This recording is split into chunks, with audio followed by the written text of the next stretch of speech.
guys. Welcome again to We the Panel, a Terrace House podcast. A podcast where we talk about Terrace House. Specifically, Boys and Girls Next Door, the very first season. Hi again, my name is Jason. Welcome back to the podcast, guys. And before we start, I'd like to introduce you guys to the panel. So we got over here, of course, our resident TikToker, Cheska. How you doing, Cheska? Good. How about you, Jay? Oh my gosh, it's hot where I am from. But that's okay. And of course, we bring back, of course, Mr. Tito Sneaky himself. Welcome back, Tim. It's been a while. How you been? Hey guys, yeah, it's been a long time. Glad to be back here. Yeah, I've been missing in action, but can't wait to hop into this episode. Oh my god, have you been working out? Look at those guns.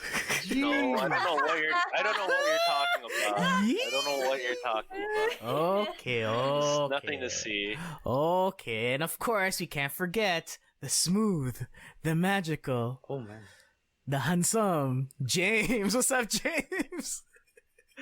What's up, y'all? Good to be here, man. I'm excited to get to talking about this episode. Awesome. The gang's all back again. But before we start, again, we're going to be recapping the episode of Terrace House, Boys, Girls, Next Door, episode 10, The Decisions. But before that, James got something to say to us. What you got to say to us, James? Yeah, of course. So, of course, before we get into any parts in particular, what did you guys think of the episode? It's a good episode. That's what I can say overall. We can get more into it later on, but I haven't been around for the past couple episodes, so I can say this. It is a spicy episode. Like all episodes. Very spicy. I like it. Yeah, it's what these episodes is basically like world building, I guess. I don't know. It's very productive. Nothing too crazy, but I don't know. As Tim said, it's spicy. But other than that, it's pretty good. How about you, James? What do you think? It's interesting y'all say that. I don't know. I feel like I didn't think it was like spicy or anything. I thought it was like, I don't know. I felt like last episode was so like packed with a bunch of different stuff that I'm just kind of like, it felt like this was a good like wholesome kind of episode, at least in my opinion. But we'll get into opinions on all the different parts and stuff as we get into it. Well, I would say this about this episode. I think the reason why I like it is because it gave us closure in some type of way. So yeah, for sure. The last episode gave us so much content. And then this one is like, we're going to close this chapter and we're good to go. Close it. Yes. Yeah. I agree. For sure. Yeah, it's interesting because I don't think, like, yes, there was definitely closure, but I thought it would have came later. But, well, I'll get into that. But of course, the episode starts, as it always does, with you recapping the last episode. And apparently, a bunch of people don't want Masato to leave, which was interesting because, we wanted him to leave like for a while. But apparently, to the crowd in 2012, he's a beloved character, I guess, question mark. I don't know. Well, what fan base are they talking about? Like, is this a Japanese fan base? Is this like them just not wanting Masato to leave? Or I don't know. I think it's the Japanese fan base because this is the only time they ever showed Terrace House, right? Yeah. Alright, yeah, season 1. It's only taking off there for now. It's not global yet. Not yet. Not yet. But, yeah. Yeah, what do you guys think of like the overall reaction of like, I guess, as this is going on, like the fans of or the fans of the show, how they view Masato? Like, we all kind of have a general consensus of sleaze, but I don't know. What do you guys think? Like, those fans were thinking. Like, how did he come across to the Japanese fans at that time in 2012?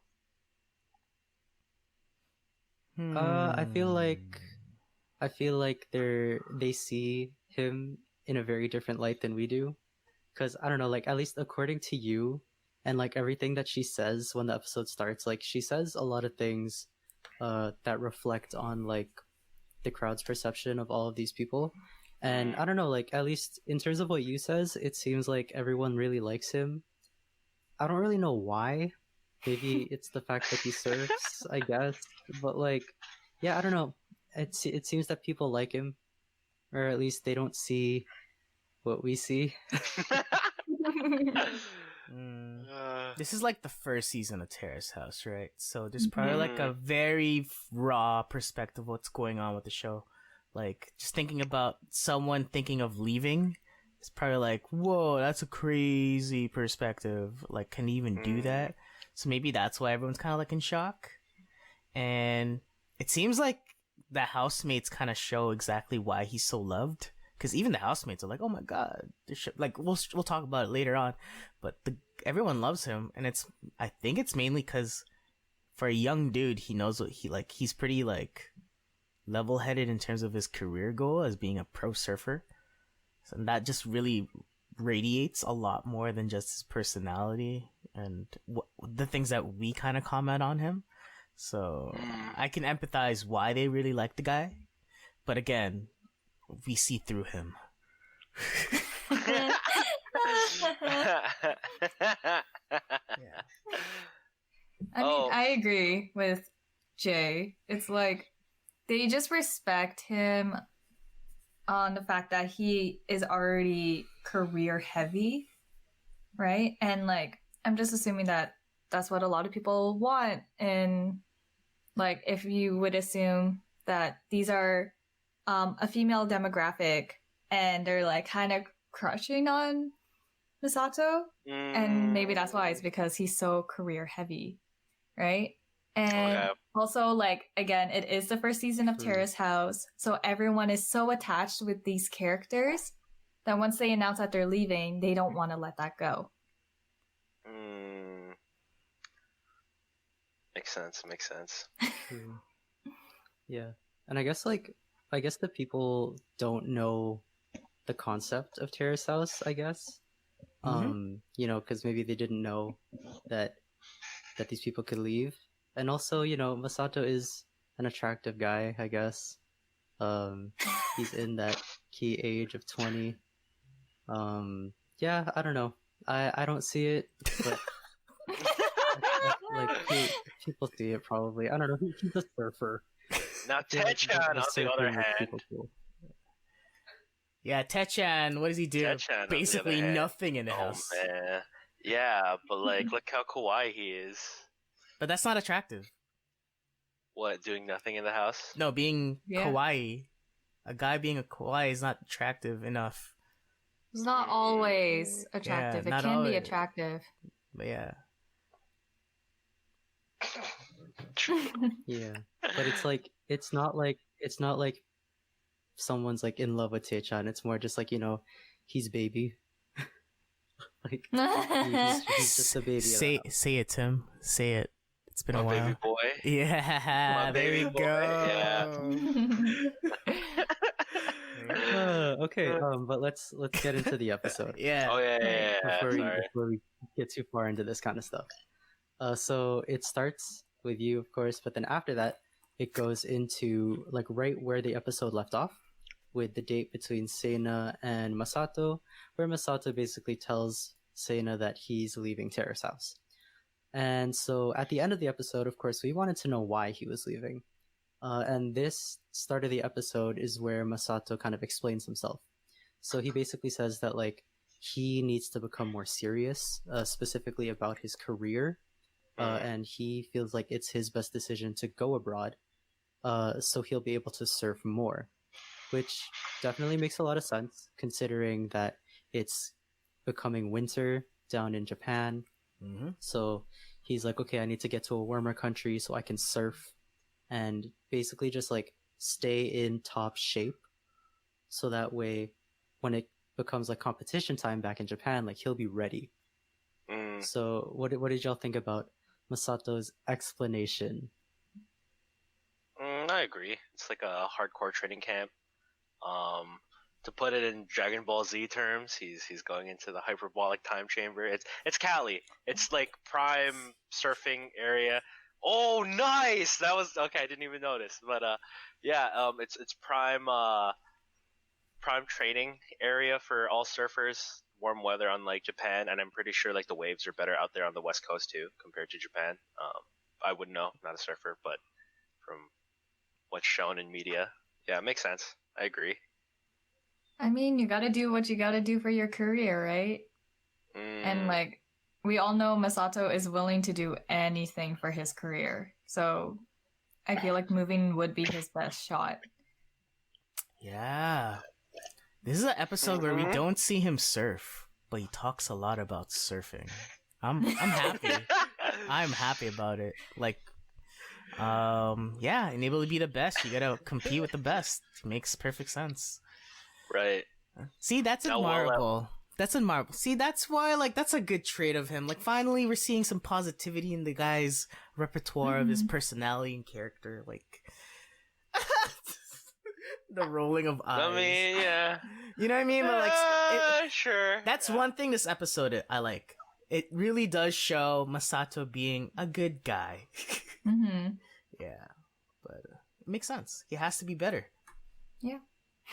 That's funny because like you know how like we talk so much trash about this guy. You know we say that like he's way too laid back. He's kind of douchey, but the one redeeming quality is the one that matters most. Is he's career oriented. Yeah. And you know in Japan that's everything. So maybe that's the appeal. It switches to the next morning, where Masato leaves the house in order to meet his surf sponsors about getting a new surfboard. And throughout that entire scene, the big important part is the fact that he says he's gonna come back sometime around mid-January to pick up the board, and he talks about how he is gonna come back for competitions in April, which is cool. I thought that it's interesting that he'd be leaving.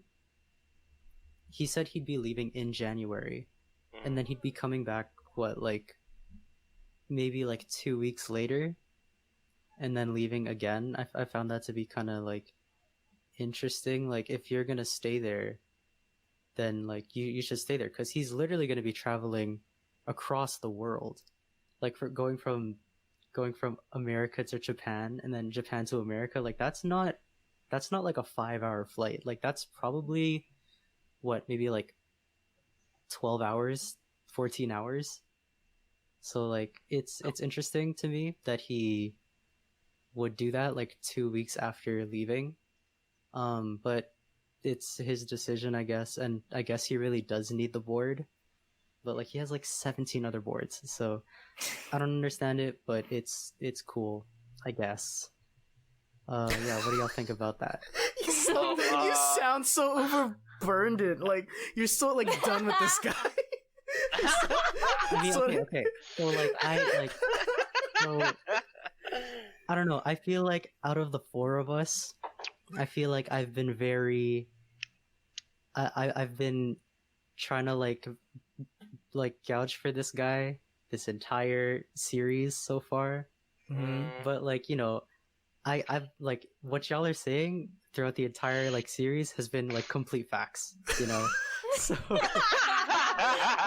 man, stuff is catching up. Oh man, but, it's so funny. Of course, I feel I don't like the guy, but I feel for the guy, and I feel we all kind of feel for the guy once we get to the end of the episode, of course. Yeah. But we're not there yet. So yeah, what did you guys think about this whole going across the world in 2 weeks and all that, just that entire conversation? I don't get the logistics at all of what he was talking about. Even when you were trying to explain, I got lost. I got pretty lost there. I swear when he was talking to the sponsor, he was asking if the sponsor was going to California. Then somehow they got into the conversation of him going to California, but the dates didn't match. Yeah, you're right. Why would you come back in a weird kind of time when you need the board, especially the one that you specifically wanted from the sponsor? I thought it was just like he asking, like, okay, the sponsor is gone for until like mid-January, but Or January 6th. yeah, January 6th. Yeah, right. So what I thought, like, oh, he's just trying to figure out when he could pick up his board, not exactly when he's going to California. But it made it sound like, or how they cut it made it sound like he was explaining his plans to go to California around that time too. Yeah. But like later on in the episode, it kind of makes sense. Like, oh, he's not leaving till January, so maybe that's why. Makes sense, right? But like, he wants to practice with the new board until like April, right? That 3-month period. Yeah, because from January to April, when he's supposed to compete back in Japan. Yeah, okay, that makes sense. Sorry. Yeah, but still though, like it was weird. Like I didn't get it. Like, what is he talking? Like Masato, what the hell are you talking about, dude? Like, are you gonna pick up the board or not? Yeah. But other than that, yeah, it makes sense. Like, that's it. Yeah. Yeah. I would just add a small tidbit. Oh, sorry. Yeah, go for it. No, I just quickly Googled it. It's like an 11-hour and 18-minute flight from Japan to California. Just thought I'd toss that Not in. bad. Sorry, how long was it? Say it again. 11 hours, 18 minutes, give or take. Jeez. Half a day. Yeah. Oh. Yeah, half a day. That's not bad, flying from Asia to North America. That's pretty standard. Yeah. That's still a long time. Yeah, logistically, it's stupid. I guess. Chess, do you have... Yeah.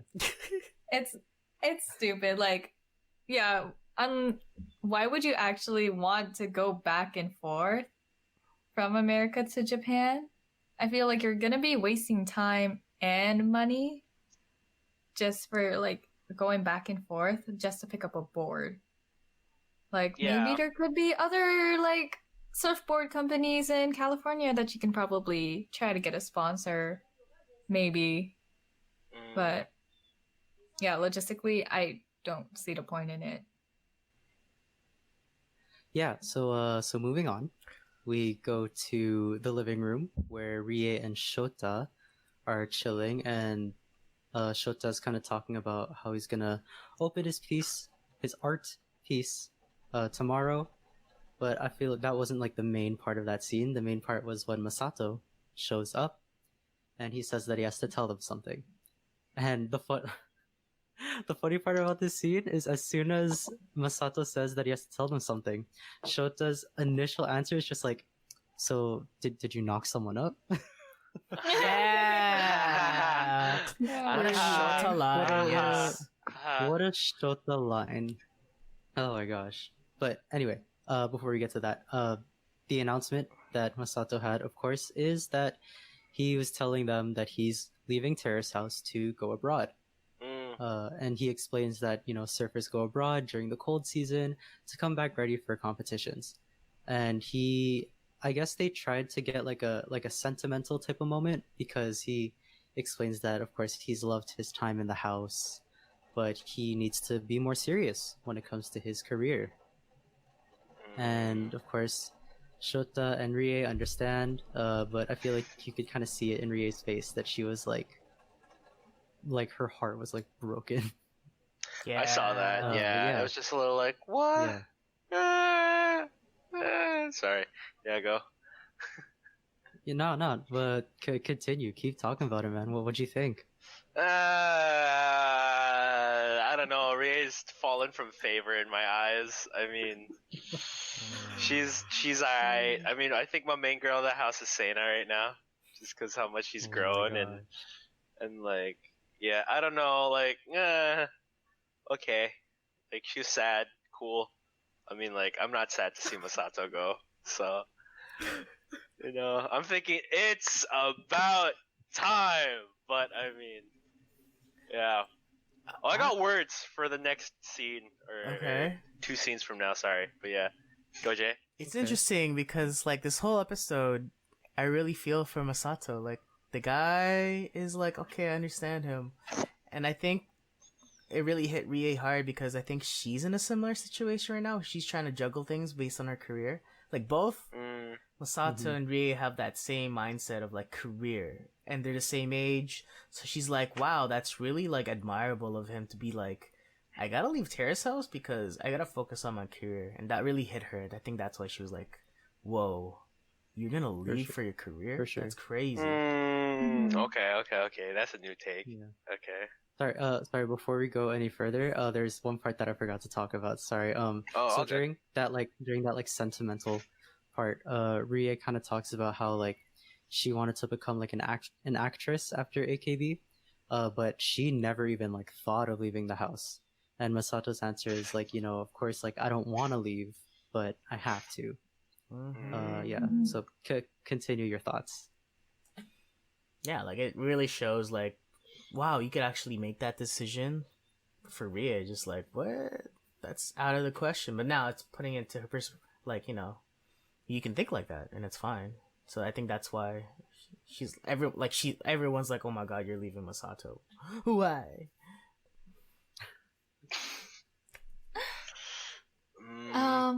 I think for me, it's ever since Masato's announcement, everyone's thinking about what is going to happen with them after they leave the house.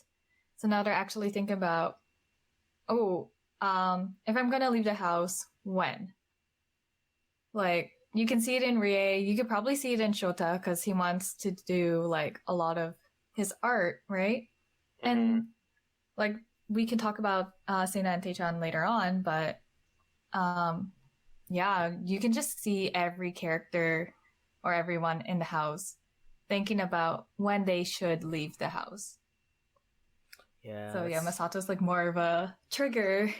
That's a great point. Everyone. Yeah, no one really thought about after Terrace House until it made it real. So it's it's an eye opener. Yeah, you're right. Mm-hmm.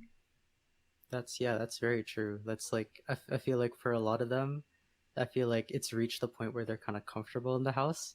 So just the thought of like an after the house like didn't even hit their minds, and like let alone like leaving the house so early. Like it's only been so we're on episode 10. It's only been like 2.5 months, maybe 3 months at this point.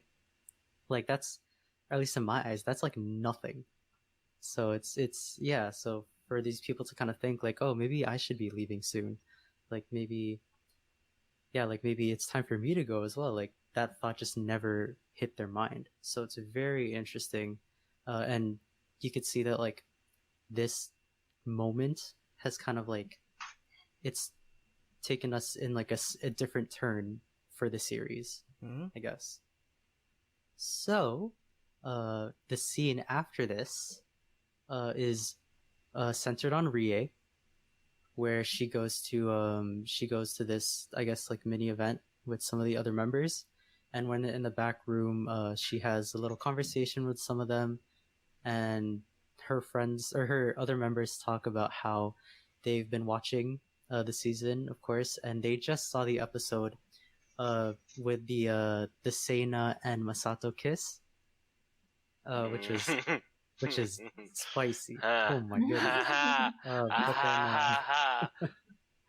But then they started to ask Rie if you're allowed to like live there indefinitely. And Rie it's crazy that she said this because she spoils to them that Masato's leaving. And she basically talked about how she didn't know that was an option. But she thinks that she still has a lot to learn in the house. But for her, it's actually been very hard professionally just living there, because she talked about how the Terrace House is far from all of the events that she has to go to. She isn't allowed to bring people over to teach her like all the dances and stuff like that. So it's been very hard for her professionally. But the fact that she still has a lot to learn is what's kind of stopping her from actually leaving the house. So Tim, what do you think about this? I think that the part that she's talking about a lot to learn from the house has to do with her ideas or her plans after her career. It would make sense to move out of that house for her AKB career, but she knows she's not going to be part of AKB forever. And so she thinks that with these other people in the house, she can learn about her next steps after her J-pop career. And after that's like all said and done.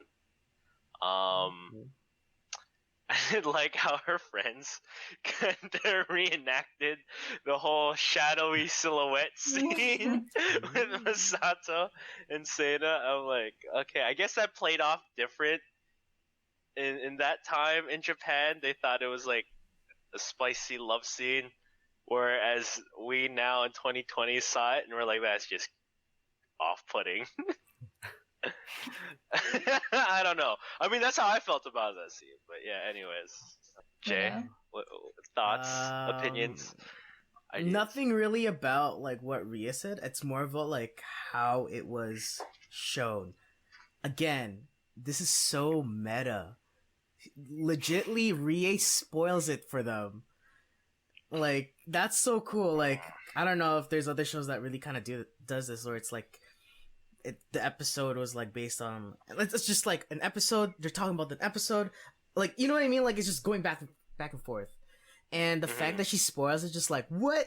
That's crazy. And like, again, this is the first season of Terrace House, so it's like, I wonder how the producers, like, I wonder how we're like what were they thinking? Like, how should we film the departure of one of these new members, like one of the original members? If anything, was it even to a plan that they can leave? Like, again, it's such a new concept, right? Like, now when we watch future Terrace Houses, I'm not gonna say too much. It's like there is a formula of, you kind of have a feeling when someone might leave, but like how they're doing it right now, how they're showing Masato leaving, departure, half of it is like, okay, leave already. God dang it! Like, I felt that they were milking it like way they're too milking, much. they're milking it. But again, to the perspective of a new show, of like this new idea of, man, I'm leaving. Oh yeah, let's keep milking this until as much as we can. Whereas in future episodes, where it's like, oh yeah, it's part of the show, and it's like usually resolved within sometimes half the episode, depending who the person is and what they do. So like, I found it really interesting, and like how they're just showing this departure with Masato, and like how they talk about it. I don't know. That's, for me, that's so interesting. I will talk about yeah, like actually spoiling it. It's so weird just to hear it, just because like, I guess with American reality shows or like the competition based ones, they are under a contract where they are not allowed to spoil one little thing. And it's not even just reality shows, it's also for scripted shows as well. Like, if you spoil one thing, your career might be over. So it's just wild that Rie was like nonchalantly spoiling what's happening at Terrace House. And with milking Masato's like leaving, departure, I think the reason why they want to milk it out is because they want the whole entire cast to be together one last time before Masato leaves. Which I think is like a good way for Masato to leave, or for any cast member to leave. Of course. Yeah, no, I don't know if y'all can hear it, viewers watching, but it is storming outside. We are recording this in the middle of a thunderstorm, so bear with us as we try to make it through. Yeah, but let's hope we don't lose power, guys. Oh my, no! Oh, Brownouts. No, oh no, man, that's not gonna happen. But yeah, this is when it came to the whole spoiling thing, bro, it's kind of messed up, man. Yeah. Like, I don't know. It's something about like, especially the recent episodes. When you really pay attention to Rie, like, she's kind of like Sus? Like, not. Yeah, she's kind of sus.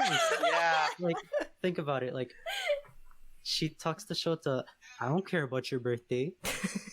And then she's super like upfront, and then she just just openly just spoils the show to the people that are watching it. Like, that's kind of messed up, isn't it? Like, oh my gosh. Like, I'm not gonna say like I'm dropping her off a cliff. Like, Jesus.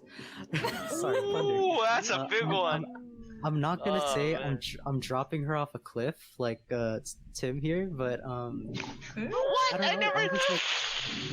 I'm kind of skeptical, man. There's something about her that I'm just like, what the heck? Wait. Here's my question. Mm-hmm. Yeah. Do you think that Rie has two different personas for two different careers? She has her AKB persona and she has her Terrace House persona. Yeah. Because I think there is. She knows how to play the game. She's all cutesy and kawaii and like, you know, who she has to be for AKB. And then in Terrace House, she can, I don't know, I guess reinvent herself if she wants to, or maybe it's her genuine self on Terrace House, and she's just that, for lack of a better word, sleazy.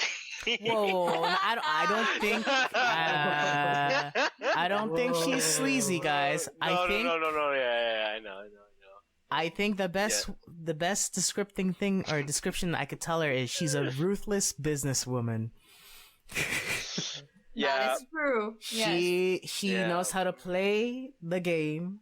And that's a great point. Yeah, like you saw it in the recent, like when she turned it on, she got Mamba mentality to be like, it's go time. Kawaii da, na, na, na, na, na, na. And as soon as it was done, like nothing happened, like the day in the office. And, like, yeah, she turns it on when she needs to. But that's, it's just, like, again, she spoils it, guys. What the frig?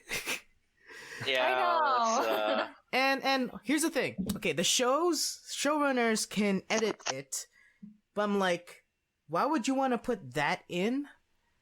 Like, not like they could put any type of the conversation. Like, they probably, like, you know, again, people probably spoil the show too. Like, they just like, hey, just gotta be quiet or whatever. Don't say too much about it. But the fact that they left it on the show for us to see it just is like, what? I guess they can do it. So yeah, I don't know. I'm done with this. I'm done. Yeah. There's more to this episode, but like that was one of the things that really like, whoa, like it grinded my gears, you know. But anyways, let's move on to the next segment, not the next segment, sorry, the next scene, where it goes back to the house.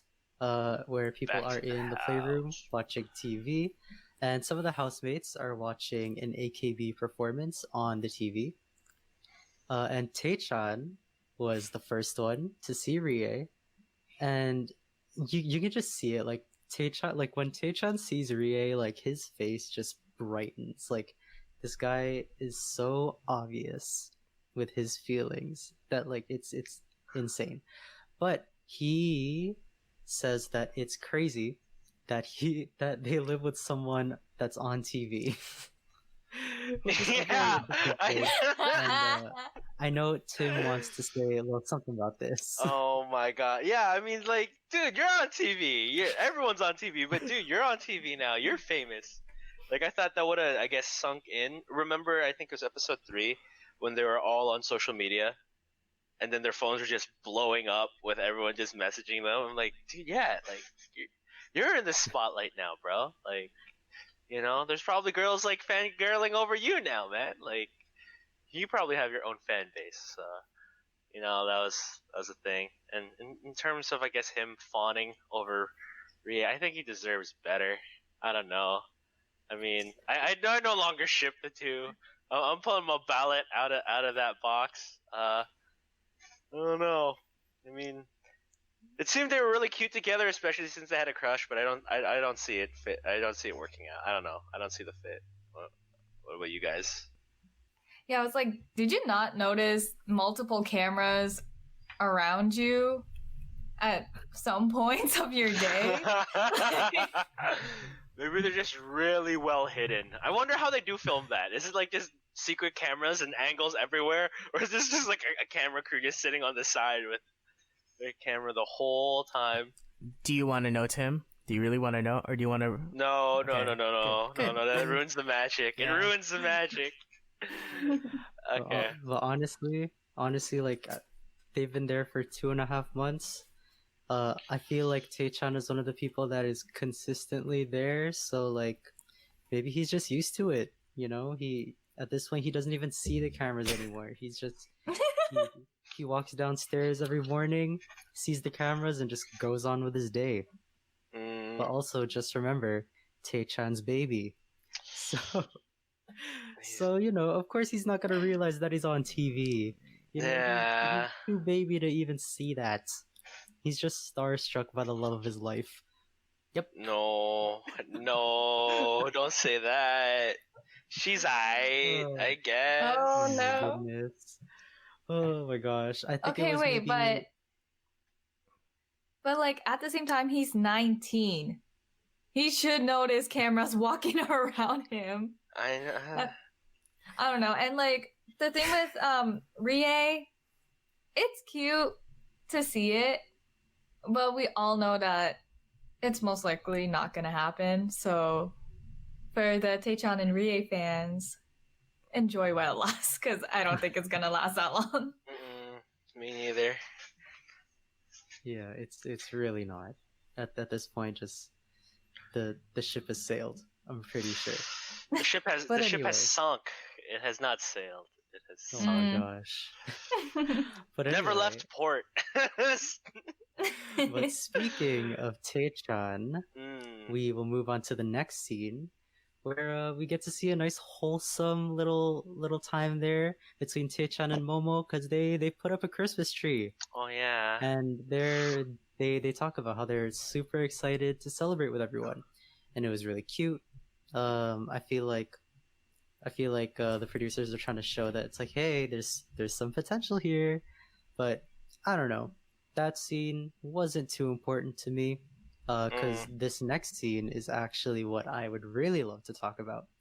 So, Sena and Rie and Momo, they finally get their girls' night out, which is crazy. They've been there for maybe 2.5, 3 months, and they haven't just had time with the three of them.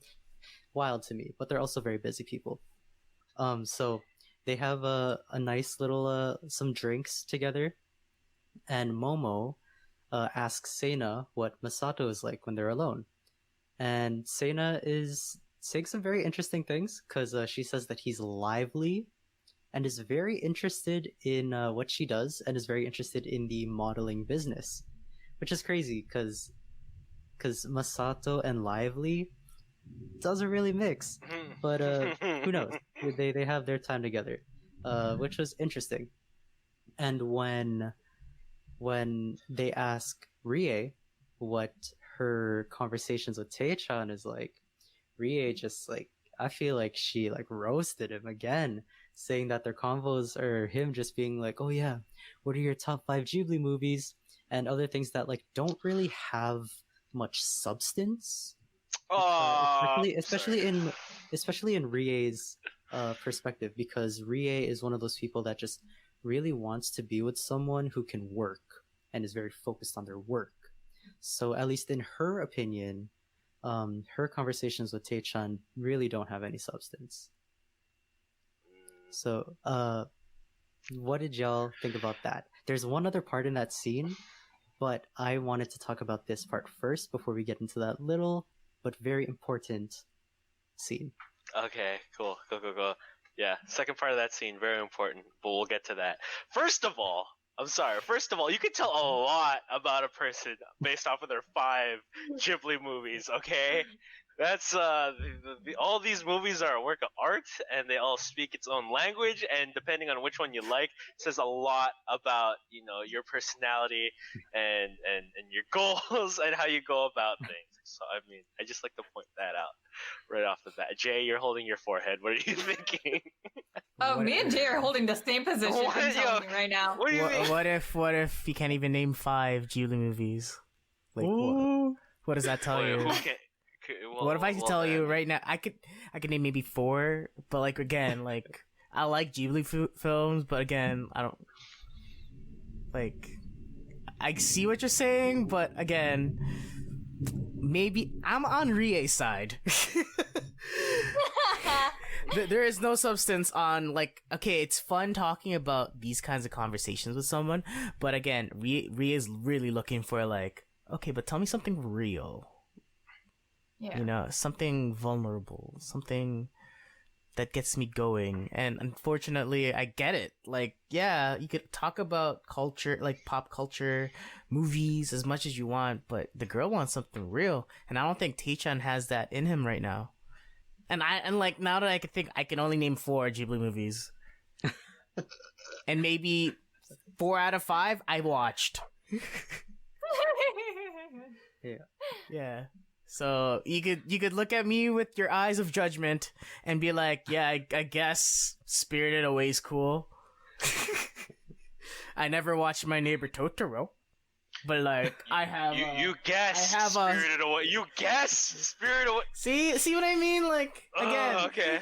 This is what Rie means. Like they could talk about it for hours, and I would talk about it too. But like in the end, is it gonna lead to a conversation that might go somewhere that's real? Maybe, maybe not. But I think maybe not. Yeah. Wow, I won't do that. I won't do that here. I'll save that for after the podcast. Oh my goodness. What? Okay, okay. No, but like, anyways, sorry. I guess I am not a man of culture. All right, my bad. Well, no. It's just that like, I don't with all these, especially the Ghibli movies, there's always such huge influence behind the writing and behind the craft behind every movie. Specifically, Spirited Away, which actually touches upon some really dark themes.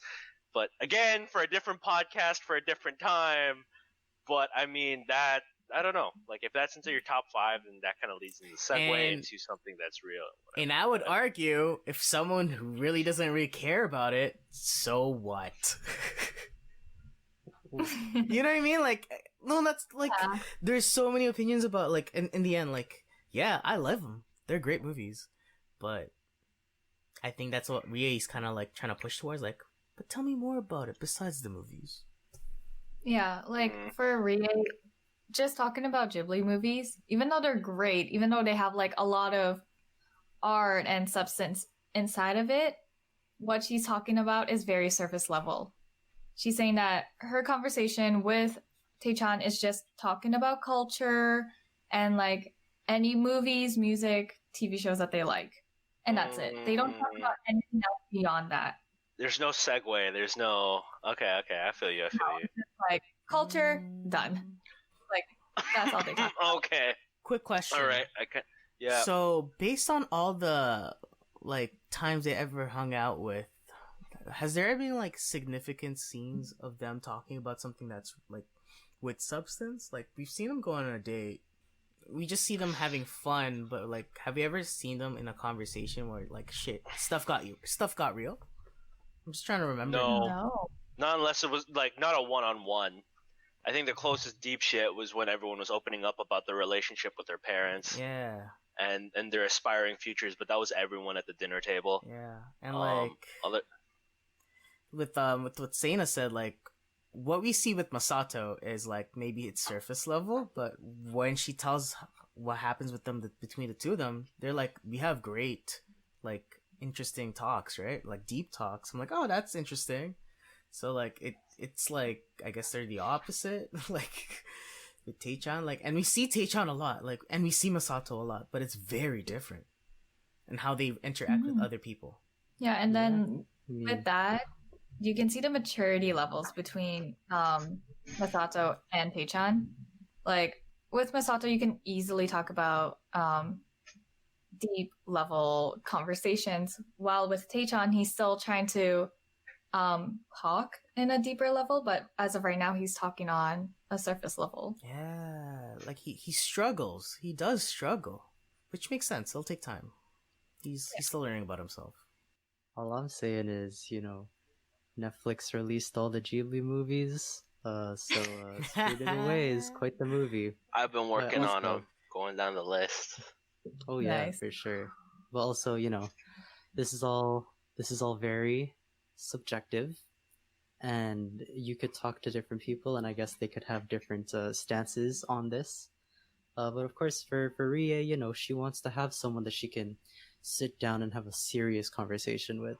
And we could even call back to like one of our earlier episodes, the episode where we had 2 guests, Jackie and Fern, and what we were kind of talking about at one point was, would you like what do you expect from them?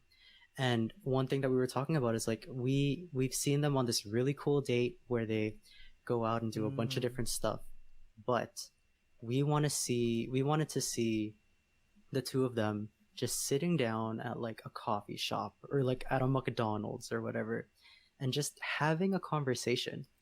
Because a lot of the time, like even when it came to when Tecchan and Rie were driving down to Masato's surfing competition, Tecchan told Rie that she can go to sleep. So that means that they basically had no conversation going to that. So we haven't really been able to see anything of substance when it comes to furthering a relationship. And at least in my opinion, talking about your top 5 Ghibli movies can only take you so far, right? It reaches the point where if you want a serious relationship, you need to be able to have the serious talks. So that's a thing. But yeah, let's move on to the second part of this scene, which is where Seina and Rie tell Momo that Masato is leaving the house. And I felt like it was that scene felt so perfect to me because the background music was so sad and you could see Momo was tearing up and just like, oh, this was probably the first time that like my heart was like in shambles, bro, because I felt for her. But it's crazy because that's like the first one, but also not the last one of the episode, which is crazy. But yeah, like Momo was so sad, and just seeing her so sad, and especially just like it being her of all people, you know, she's the most like kawaii little one. So it's like when you see that her heart's broken, you're just like, oh, please, like. So yeah, like. But what did y'all think of like Masato not even being the one to tell her, and it basically being Rie and Seina? That was my biggest issue with this whole scene. It was like, you tell everyone in the house but Momo, really? Like, or maybe he did. Maybe that scene didn't make the cut for the episode. Maybe, like, I don't know why, but like, it just felt very off-putting. Like, you know, maybe they didn't have a lot of scenes together. Maybe they didn't talk together as much. But like, I don't know. It's like, still, like, I don't. It's like when you're leaving and you give everybody like at the party a hug, and that one person you're like, "I deuces." You know what I mean? Like, what does that say? I don't know. Scummy? Yes. Masato? No, sorry, I can't do that. YouTube. Sorry. Yeah. See you later. Thank you. Next. I don't know. That was just like, okay. I'm done milking these goodbyes. You say goodbye to Momo. See you later. But at the same time, it's also like it's one of those things where it's like y'all have been living together for a while, right? Mm-hmm. So it's like it's actually like breaking her heart because it could be either one of two things. It could be either like they've made this relationship and this bond just in general, and that's just kind of like going, or they never really had the chance to create a big relationship or a big bond, and maybe she was really looking forward to trying to do that. So it's heartbreaking to see Momo just like that. But yeah, Jay, what did you think? Oh, I just thought the news of him leaving, I'm thinking of like, okay, when they recorded it, probably happened very recently, so maybe Masato just never had the chance to talk to Momo about it. That's why we had that scene with Shota and Rie saying, or meeting with Masato saying, "Hey guys, I'm leaving." Oh, then like Seina found out first, right, from the last episode.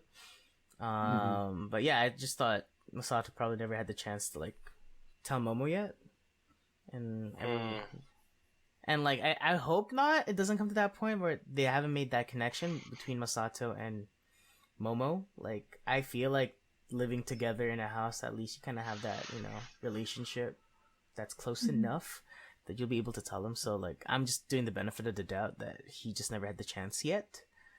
And I kind of get it, like, and you'll see like another, like the last scene of this episode, like, oh, okay, so maybe it is just a hard way of saying goodbye yet. But remember, guys, Momo is basically the Tecchan of the girls. So when she's sad, everyone gets sad because it's like you kind of feel for her. Like it's yeah. To me, it's like why did Seina and Rie tell Momo? I don't think it was their place to say it. It's Masato's place to say it. True. And like, yeah, I agree with Jay. Maybe he didn't even have the chance to tell her yet. And I know that like he would tell her in the end.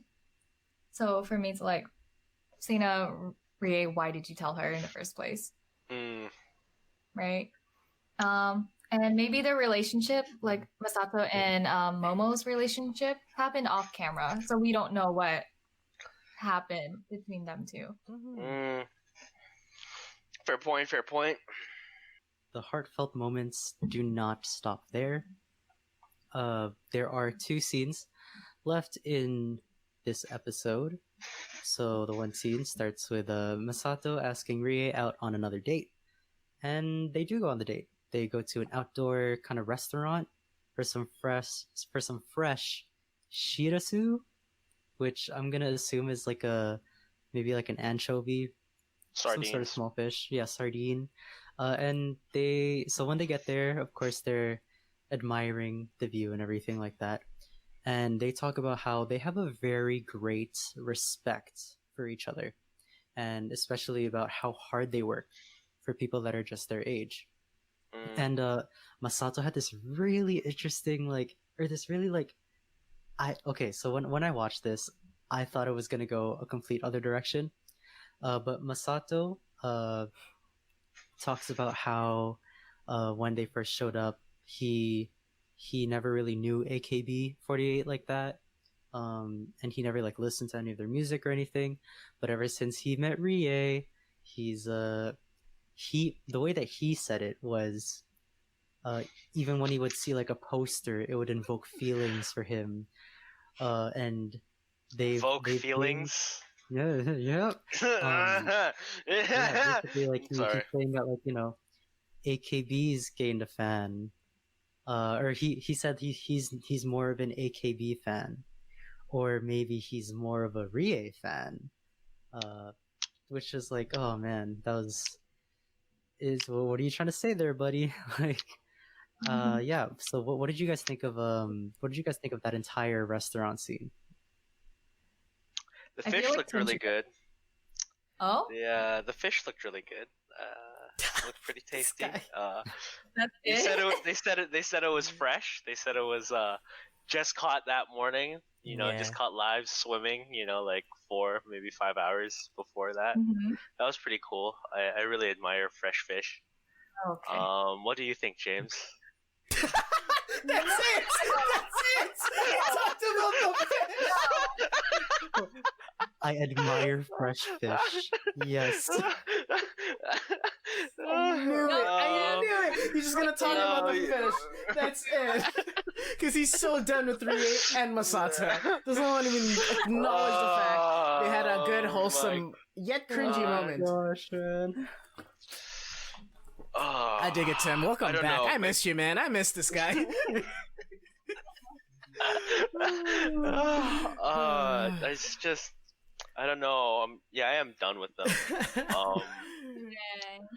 It was just a write-off. I'm not sure how it came across to you. If it came across as wholesome or like a redemption arc, so to speak. Maybe that whole conversation was strictly platonic.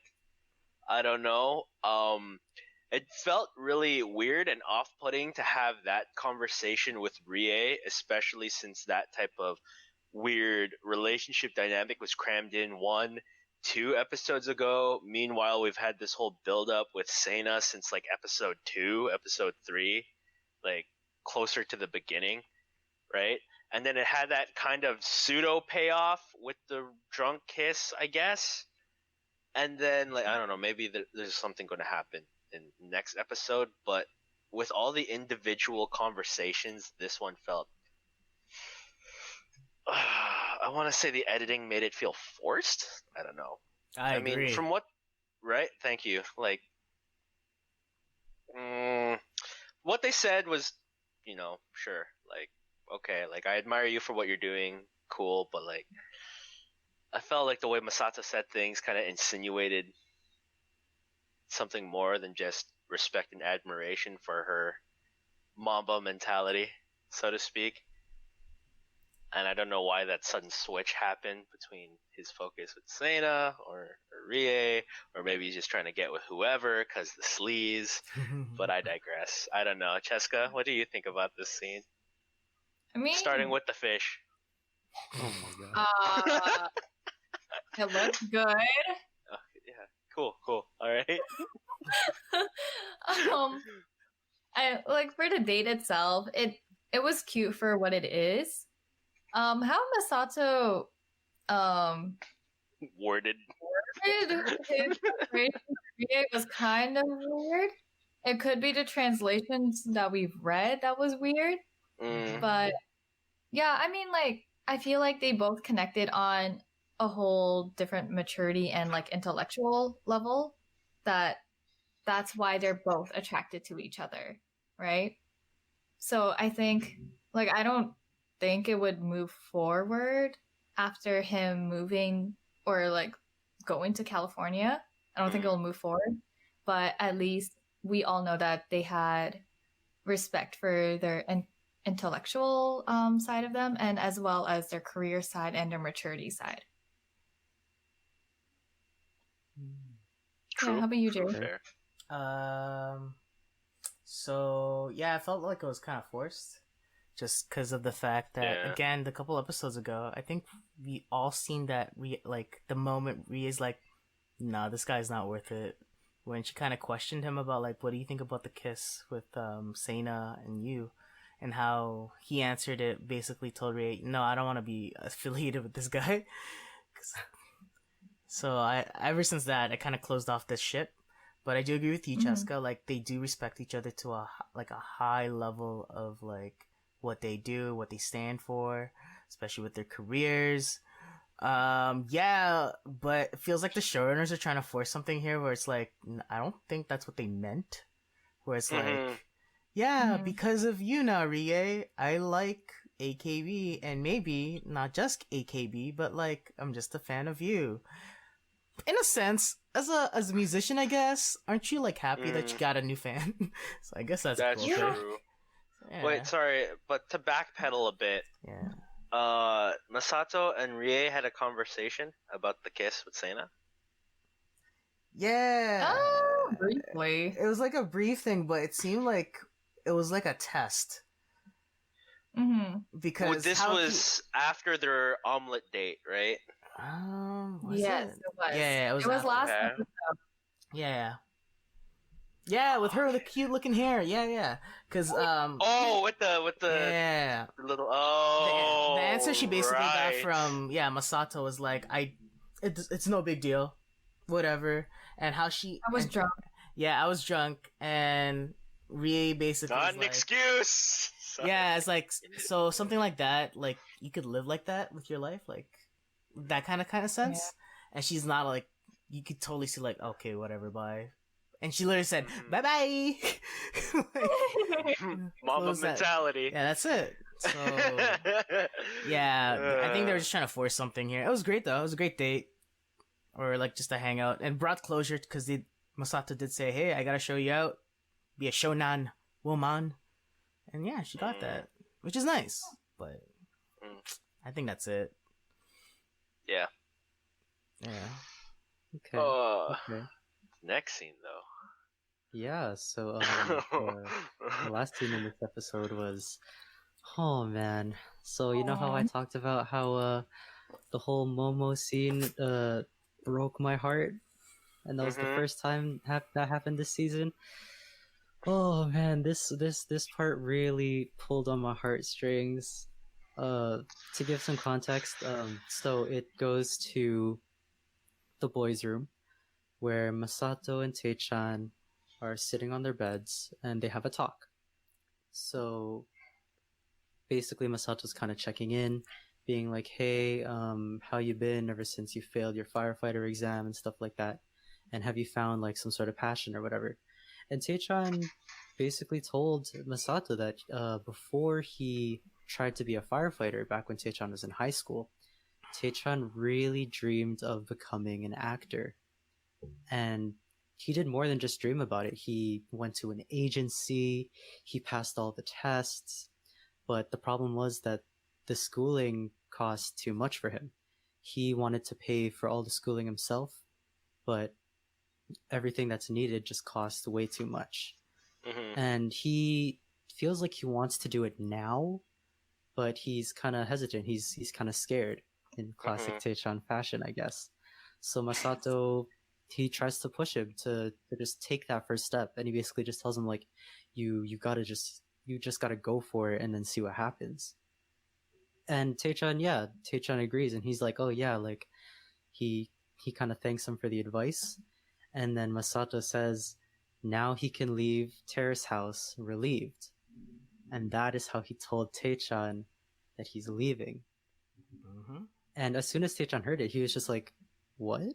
And it was so wild because he was like, oh man, Tecchan just the entire time was just in complete shock. He was like, isn't it too early? Like, you've only been here 2.5 months and now you're leaving, and right after you tell me all this stuff. Like, he was crying. He was trying to like hide it, but you could tell he was rubbing his eyes, he was crying, and then the episode just ends. And it was just, oh man, it was so, it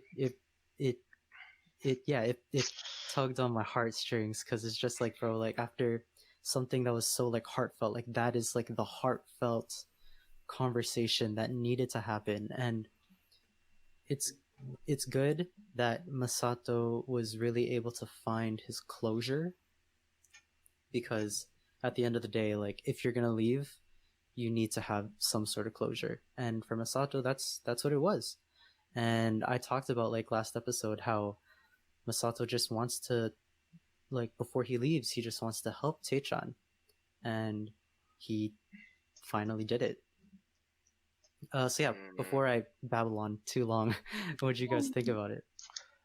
I think that, I guess, the largest redeeming quality for Masato during this whole part would have to be the big brother, little brother dynamic with Tecchan. Like, I think it was a couple episodes ago, he just kind of comes home, wakes him up. He's like, what have you been doing all day? He's like, what? I was just sleeping. And he's like, oh, you've been pretty unmotivated since you failed, huh? And he's like, yeah. And they kind of have that real moment. It's kind of like a throwback to when my older brothers would just come in and bother me when I haven't done anything that day, and they come home from work and then just kind of give me flack about wasting free time. So, I feel like that is one of the more genuine moments with Masato. And what's the word? I don't know. I feel like Tecchan really shows it there when he starts bawling. I feel like maybe there were more moments like those off screen between the two of them, and the Nissan little brother dynamic. Yeah, kind of hit close to home. Yeah. Aww. Jay, what do you think? Yeah, we probably never see it a lot because, again, it's whatever they choose to show us on the show. But they seem to have a very genuine bromance. Like, it's so nice to see these kinds of relationships in Terrace House, because they're always like, oh man, they have like a nice bond. I wonder how they are off screen, because it's just like they are dudes. Like they're homies. They're hard, like with or without the camera crew. And like, again, like it's always nice seeing it in the show, whereas in like, again, with recent seasons it seems to diminish, and it's more of a rarity. But like, if I was the first person to ever watch Terrace, I was like, wow, this is nice. This is very wholesome. I like it. I just miss that kind of feeling watching Terrace House. So that was really rewarding. And yeah, that's a great point, Tim. How you said that perspective about that last time they had that episode, like him waking up. Like, honestly, I was roasting it. I was like, but that's a great way of saying it. Like, yeah, it's just an older brother just looking out for the little dude and be like, what are you doing? And yeah, just to see like, hey, are you doing something productive? Little things like that. I never really thought about it. It's just kind of cool, man. But yeah, it sucks. Tecchan is really sad about it, and Yeah. Masato kind of feels like, at least though, like it feels like whatever how much time he has left in the show, because again, it's January, right? So he's still there for a bit, and it's December, so maybe like a week left or episode left. So he's like really cherishing all these moments with everyone. Mm-hmm. I feel like the conversation with Tecchan was the one that Masato needed the most, or was the most important to him. Because, like, not only did they have the brother relationship that they had, they also had some love drama between them too with Rie, right?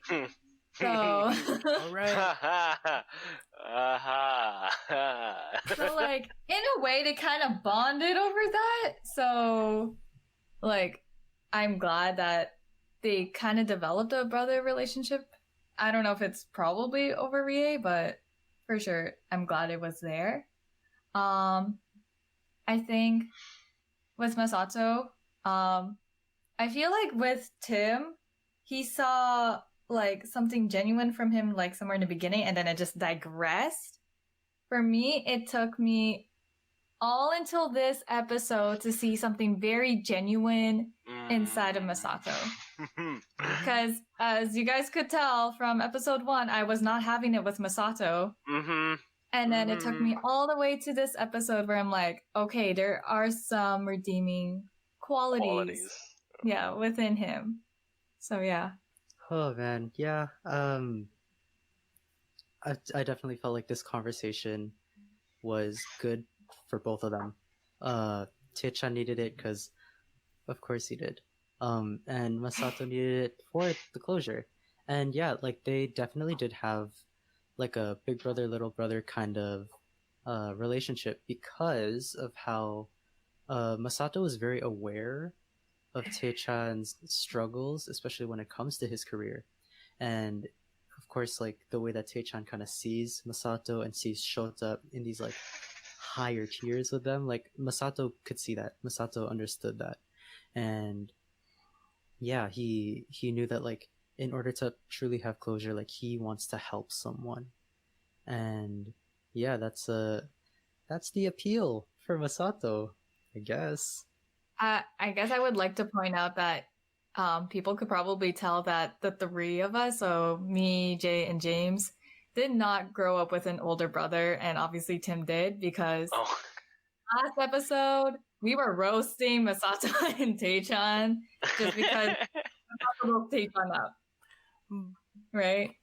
I did grow up with the older sibling though, and I kind of get those dynamics.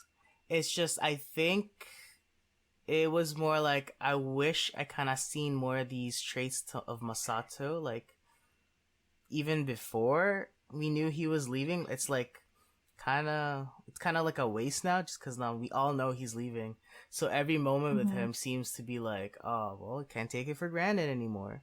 But I think that kind of is also like helping his like, oh, he's looking more admirable every episode now because he's trying to get closer with everyone.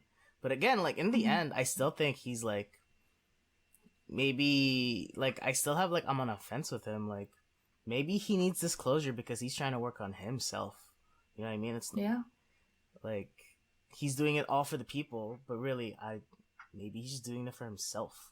So he looks like I'm looking at it in a lot of perspectives, but he's making himself look nice. And if you're gonna leave on a show, might as well make it look like you're not like on a bad term, or like you don't burn bridges, right? So yeah. I'm gonna say he's doing it for self promotion, but again, it's good seeing his traits, and I kind of wish he kind of showed more of this kind of stuff from the start. Instead of just being like, he's a cool surfer. We only see these 6 people through a certain lens. And a lot of the content that we would probably need answers from are off camera.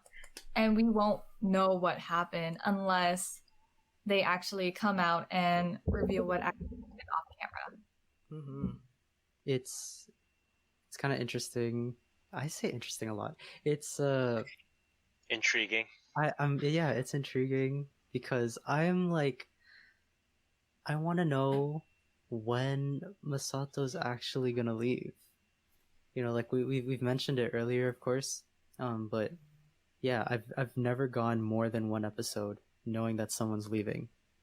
So like I'm kind of curious as to what's gonna happen in between, like now that everyone knows that he's leaving and when he actually leaves. Because if we're thinking about this, like this timeline, I guess, or at least like this time for them, it's probably mid December, or it could even be early December, because Tecchan and Momo just put up a tree in their house. But we don't know how far ahead of Christmas that they actually did that. But at the same time, it's before Christmas, and Masato's not leaving till January. So that means that it's probably at least 1 or 2 weeks more until he actually leaves. So I want to know what's going to happen with him, because I feel like we got a lot of closure in this episode. But Masato's not leaving for like 2 more episodes. So what else is there to do for him? It's I'm just kind of like, I'm kind of curious, because this has never happened in my experience, at least with the show. So I want to know what's gonna happen with that. I feel like. Oh, sorry. Go ahead, Cheska. Oh. Okay. Go ahead, Cheska. I feel like Christmas and New Year's are gonna be the last 2 big moments with the OG Terrace House cast, and then Masato is leaving. Yep. So what I'm assuming is we're gonna get 2 episodes of them 6 together, and then the 3rd episode is the last Masato episode. All right, guys. I think we've been talking more than enough for this episode. I think we're gonna skip out on the question for today. But yeah, thank you guys so much for coming out and listening to this episode with us. But before we go, I just want to let you know, guys, on how to be able to reach our lovely panel over here. So, Cheska, if people are interested in what you are doing in the internets, what would you want to give out there? You can follow me on Insta at Cheska Camille _. And then again, since I'm your resident TikToker, you can follow me at Chess Camille. Awesome. All right. How about you, Tim? How can people reach out to you? If anyone's interested, you can reach out to me on Insta. It's Timbit1997. Yeah, that's about it so far. If anything else comes up, you'll be the first to know. Cool. What about you, James? What do you do in the internets? I see you got a new mic there. Wow. I mean, wow. With pop filter. I guess you could say. I don't know. This is I've had this for years, just never really used it. But yeah, if you wanna see more of my stuff, my social media handle should be, help me out here. Somewhere on the screen. Top right. Top left. Top left. Here. Yeah. It should be somewhere right over here. And of course, I do have my own personal YouTube channel where I do music and some other stuff. Got some stuff planned, but where we're all featured in one video or another. Oh. Yeah, right, something guys? like that. Yeah. I do a bunch of different stuff. I have a bunch of stuff planned for when quarantine ends. Yeah, Jay, where can they find you? I do Twitch, twitch.tv/forjiggles.